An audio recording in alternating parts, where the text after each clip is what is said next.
What's going on, everyone? We're back today with some more Bounce and Boosted, and in today's episode, we are going to be getting that engine mounted into there. Hey, I doubt it. Okay. A ZX9R Ninja.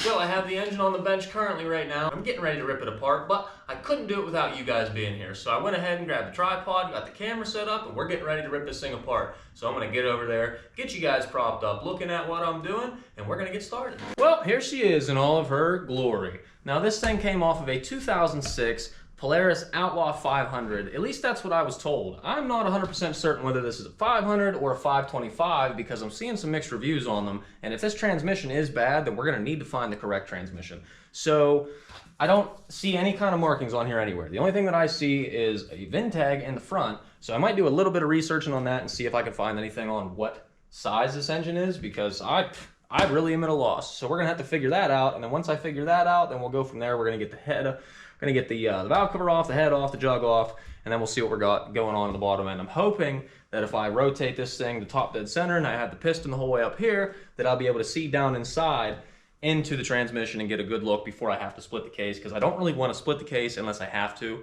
So I guess we're gonna dive into that and see what happens. Okay, so I did go ahead and take the air compressor and blow off a lot of the dirt stuff that was on here because it needed to come off. So first thing we're gonna do is get the valve cover off. It is 4 8mm bolts up on top. Oh, that's good. So I don't know if you guys saw that or not, but this one up here, probably not. Just fell straight down into the spark plug hole, so that's sweet. Wow. That's actually really clean in there. Check that out. It's like spotless. I may have cleaned the bench off, but I didn't give myself anywhere to put parts. So I guess we'll just close this and set all the parts here. Now I gotta get this tensioner off.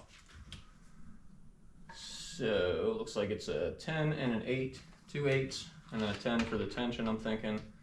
So I'm gonna go grab a wrench. Haha, perfect. And then there should be a little flathead in here to take the tension off.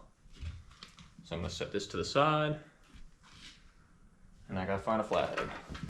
All right, now that I got the chain off, I'm gonna get that tensioner out of there, and then we'll get these cams out of here, and then we'll get the head off, and we'll take a look at the piston, we'll get the jug off, and then hopefully I can see down inside to the transmission, and I don't have to split the case, because I'm really freaking hoping I don't gotta split this case, because I really don't want to. We'll see. And that'd be our timing chain tensioner. Set that aside. Okay, there's 8 8mm bolts for the cams. Let's go ahead and get those ones out.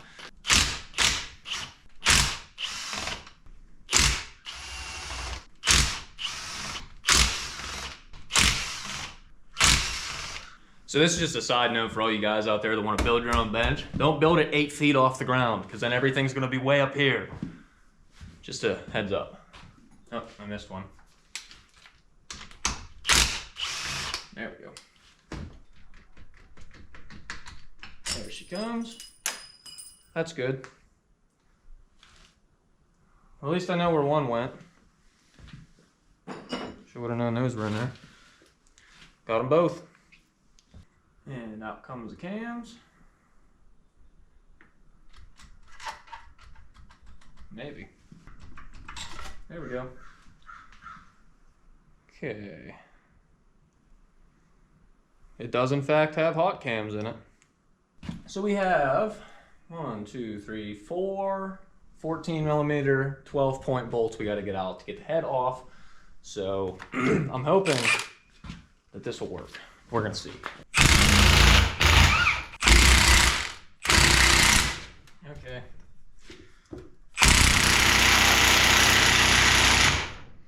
I just want to let everyone know that this is probably the worst thing I've ever spent my money on.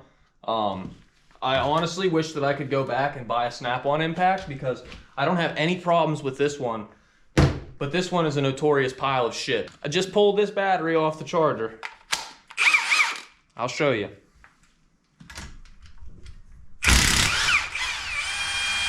It's gonna make me out to be a liar.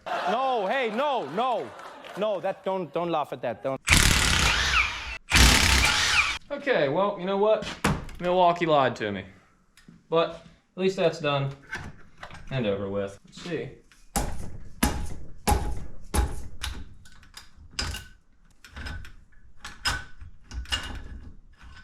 And there's the head off. Cool, so let's get that set up on the bench and then move the jug off. Off comes the head gasket. I don't see any signs of it being blown, so that's good. Let's get the jug off. Look at all that freaking water in there. That's good. See, that's what happens whenever you leave an engine apart. Wasn't whenever I bought it.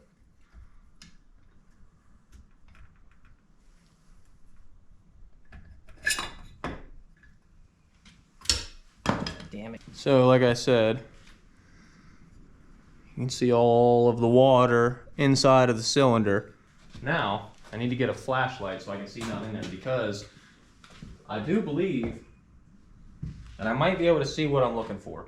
If I look down in here and I don't see anything apart and broken or nothing, then I don't know what we're gonna do, because I really don't want to split the damn case. After doing a little bit of research here, I've seen that these shift shafts are actually known to break. So I'm kind of thinking that might be where we're at, because like I said, I don't see anything wrong with the transmission itself.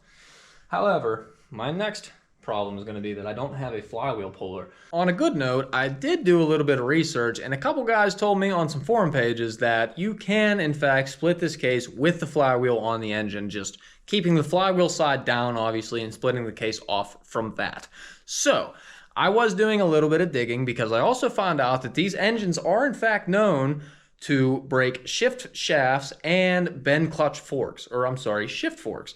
So with that being said, I obviously looked into that first, because that's more than likely going to be my problem. However, I did find that there is one broken gear inside of the transmission, unfortunately. And that gear, I'm not 100% sure what it is yet, but you can see right there we're missing a tooth, and that is going to cause some problems. So now I'm at a fork in the road. This is your red pill or blue pill moment, my friend. I don't know whether I want to spend the money to rebuild this engine, because it is only a 500 and I really don't think that it's going to pull this cart the way that I want it to. However, the other option that I have is to save up a little bit of money now and buy maybe like a 4-cylinder street bike engine. I'm gonna be real honest with you right now. This moment came to me in a dream. Say like a CBR 600 or an R6 engine, something along those lines. So I'm going to do a little bit of digging and see what I can come up with, because I honestly think that putting a 4-cylinder on this thing would be freaking sweet, and this thing would rip. Oh man, I couldn't imagine just going out and doing third gear burnouts, just doing a burnout the whole way down the road. Yeah, that'd be sweet. So we're going to do a little bit of digging and figure out what we can come up with, because I think that might be the route that I want to go with this, but I'm just not 100% sure yet. So, like I said, we're going to figure that out, and we'll let you guys know what we come up with. But for now, that is the fork in the road, and that's where we're going to have to hold up for a little bit. Well, everyone, it is a new day here in the shop, and today I think we're going to try to actually get these cases split apart. So right now I'm looking at, well, I'm going to call it the shifter assembly, probably a different technical name for it, but it's the part that switches gears for you. All your shift forks aligning through here, to my understanding. I'm probably wrong on that. But anyways, I want to show you guys real quick. I think I might be on to something here. So this piece here, your shift shaft comes out of here and connects to a rod, which turns this to shift your gears. So right now, we should be in first gear.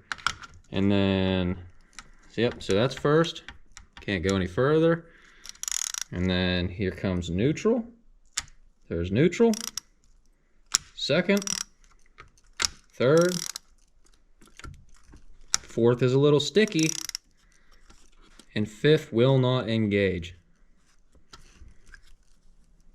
Right now, I'm taking the nut out, or bolt, or whatever you want to call it. Will not engage into fifth gear, and fourth gear is sticky.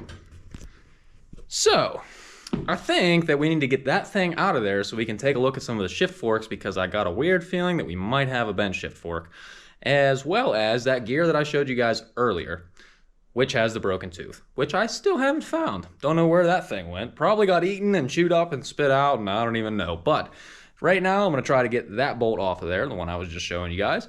We're gonna see if this piece comes out. I don't know how it comes out, so that's gonna be an adventure in itself. So I'm gonna get you guys set up, and we're gonna see, because I might break something. So let's get you on the tripod. All right, well, moment of truth. Is this thing ready to come apart or no? I got a weird feeling the answer is gonna be no. But we're gonna try it anyways.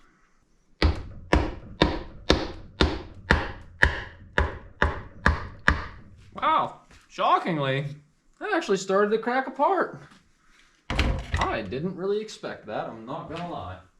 Always when you're splitting case, make sure you split it evenly across it so you don't bind anything up and ruin any bearings, ruin any shafts, anything inside of here. Also, I was informed to put the stator side down, clutch side up. That way the transmission stays inside. So we're gonna see if I was lied to or not, because I don't really know.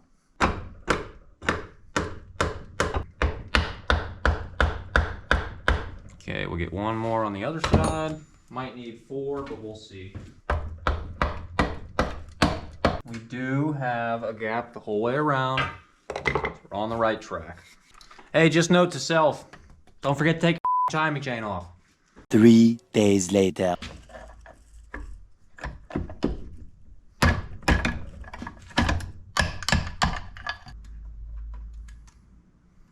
And voila! That be a split engine. Gotta get all this RTV out of here because somebody really wanted to coat everything with RTV. So we got RTV down in our oil galleries, everywhere. There's RTV down in the coolant passages. Yeah, I'm typically used to seeing stuff like this because of working on split case Subaru engines. Same deal every time. Every time you split one of these apart, whoever the previous owner was, liked to use a whole tube of RTV on here and just completely ruin everything. So I do want to start by saying that I see the piece of the transmission. Okay, so here is one. I'm gonna have to figure out what the hell that's for. Okay, there is the tooth from the gear. And right here is our missing tooth. So we'll just weld that back on there and it'll be good to go. I'm just kidding, I'm not gonna do that. What's going on, everyone? Today is Tuesday, and you know what that means. I was freaking bored whenever I got home from work, so I had to come out to the garage and figure out what was going on with this Polaris. And I figured it out. I found what our mystery piece was for, and I'm gonna show you real quick. So, this, I'm gonna call the shift drum. This is where your shift forks ride in between these little grooves here, and this is what changes these gears in between spots. So, well, you get the idea. These move up and down, these move up and down, they match with each other, and that's how you shift gears. Well, this little guy right here, which might be kind of hard to see because the camera will not focus for some reason, it goes right here. I really wish that would focus. But it goes right here, and I believe what was happening was this thing was getting stuck between gears because of this little catch right here, which was causing the shift forks, which are these little guys right here, not to be able to rotate through those pathways. So these pins right here sit inside of these grooves, and in order to shift gears, whenever you move your lever, this moves and moves and moves and moves and moves and moves and moves and moves until you reach the gears that you need. So with this piece being broken, I believe what was happening was we were getting caught up right here, which was not allowing the transmission to shift gears. So I think it was stuck between 4th and 5th. I could be wrong. I don't know what gear this is, but I'm gonna call it 1st because it seems like the biggest. I might have that totally backwards. This might be 5th. This might be 1st. I couldn't tell you what the difference is, but I know this one's missing a tooth and this one's missing a piece. And combined together, those were causing the transmission to just not work at all, which, no big deal. I'm on the case and I got it fixed. No problem. So we're gonna get a new transmission on Saturday for this thing. I found a guy on Facebook Marketplace. We're gonna go meet up with him. $225 for everything. I think that's a smoking deal. We're gonna get this thing back together, re-gasket it up, probably put some new rings in it, and I might port the head on it just because I want a little bit more power out of it. So we'll be back with you guys on Saturday whenever we get the transmission and we get it started to be put back together. So we'll see you guys Saturday. All right, everyone, today is not Saturday, today is Tuesday. And that is because I did not buy the original transmission setup that I was going to buy off of the guy on Facebook Marketplace.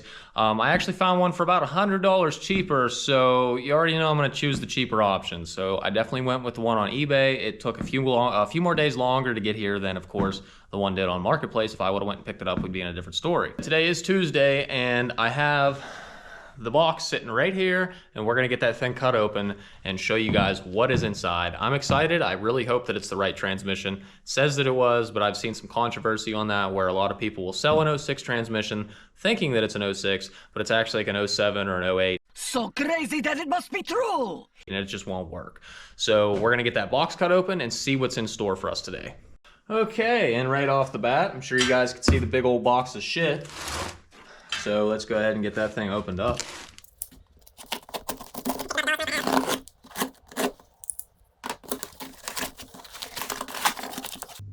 So the only difference that I see so far is that this one has a B and this one has an F. I don't know if that's going to be a problem or not, but they do look pretty much identical. I don't really see any issues with this. Looks good. Here is another gear set. All the new transmission parts are out and everything looks like it is what I was looking for. So that is fantastic. So the first thing we're probably gonna do is, like I said, we're gonna clean all those gears off because they are pretty bad. This stuff, I don't know what I'm gonna use this for, but I feel like something's telling me to hold on to this. I could probably use it for something later as far as maybe like an arts and crafts project goes or whatever the case may be. But I feel like I'm gonna hold on to this, save it for later. So, like I said before, guys, the problem with this transmission was this drum was broken right here, and this gear is missing a tooth right there. So that is pretty much gonna be our killer as far as that transmission goes. But yeah, so I'm gonna start getting all that stuff cleaned off, tore down, put back together, and then whenever I get everything cleaned, I'll be back with you guys to install it into the case. And then I'm gonna have to order a new gasket kit because I didn't do that yet because I haven't had the money.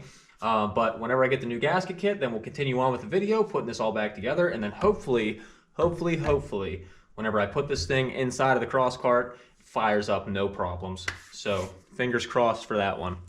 But I'm gonna get that clean and I'll be back with you guys in just a sec. All right, everyone. So I do have some news for everybody. The Polaris 500 engine, I did buy the transmission for it and I tried to put it in. I'm sure you guys saw that. So come to find out that the transmission that I was sent was the incorrect transmission. The 2006 Polaris Outlaw 500 uses a Troy Lee transmission, which is a closed ratio 5-speed with reverse. So 2007, as far as I know, is a completely different transmission. They use a wide ratio transmission, and actually, I forget what the shaft is called, but one of the shafts rides in a bearing down on the stator side, and the bearing that shaft uses, you cannot replace, you can't get it, you can't buy it. So being as how you can't get the bearing, I unfortunately cannot use that transmission in this case. Well, I can't find a Troy Lee 2006 transmission, which is close ratio, anywhere. Can't find one. I'm done looking for one. I already have a replacement for that. And that replacement is going to be a ZX9R Ninja. So, pretty crazy difference between a 500 and a 900cc street bike. So I did a little bit of research on this thing, and I'm going to show you guys here in a second because I'm sure you got a little bit of a glimpse of it. I did a little bit of research on this thing, and come to find out that these are 143 horsepower at the crank, and they make 69 foot-pound of torque at 9,000 RPM. They make their peak horsepower at 11,000 RPM, and it's going to be interesting without a doubt. So, time for the reveal. All right, and it is clapped just the same as pretty much everything that's here, but the cool thing is that we have a good engine, maybe. Couldn't tell you. We're going to figure that out because every one of these carburetors was open, which is kind of not great. I'm worried that water got down in there. I was told that it was covered. I don't know for sure if that was the case. I also noticed that there is, I don't know if you guys, we'll go to the other side. There is no oil filter on it. No oil filter is there, so that has me worried. I did take the stator cover off. It does roll over. I had a ratchet out here. I had a 3/8 ratchet out here. I was rolling it over with the 3/8 ratchet. It's rolled over relatively easy, almost too easy, because it has spark plugs in it. I don't know how much of a compression these things should have, but I'm a little worried that it didn't really feel like it had any compression. But it does roll over, so we're gonna figure that out down the road. But another thing, this, I wanna say it's the float bowl or the fuel bowl or something. There's a diaphragm in here that I see. I need to get one of these covers basically. But everything looks to be intact for the most part. We still have our throttle cables there. We still have most of the wiring harness. That plug is pretty well ruined. I'm sure that I could probably make it work. I don't know where the rest of it went, but wiring diagram, and I'll get that fixed up. All of this stuff over here looks like it's in pretty good shape for the most part. Gonna have to probably, I don't know if you guys can see or not, but the frame is super bent. So I'm thinking the easiest way to get this engine out of here is probably just gonna be to cut the frame apart with the plasma cutter, because I really don't feel like disassembling the engine to get it out of the frame. So I'm just gonna cut the frame apart. We also have the rest of the harness back here. I'm not super sure, maybe if someone in the comments knows, let me know, but I'm not super sure that these things, if these things have a tip sensor on them or not, because this bike was obviously wrecked. I'm sure everybody can tell that, which is why I got it for what I got it for. But considering the fact that it was wrecked, I don't know if these bikes have a tip sensor or not on them, and if they do, then I'm definitely going to have to replace that, because like I said, this thing was freaking destroyed. It's not going to run because of that. The kid that I bought it off of, I asked him if he ever had it running. He told me he didn't, so we're in for a surprise. I really don't know how that's going to go yet, but we will figure it out.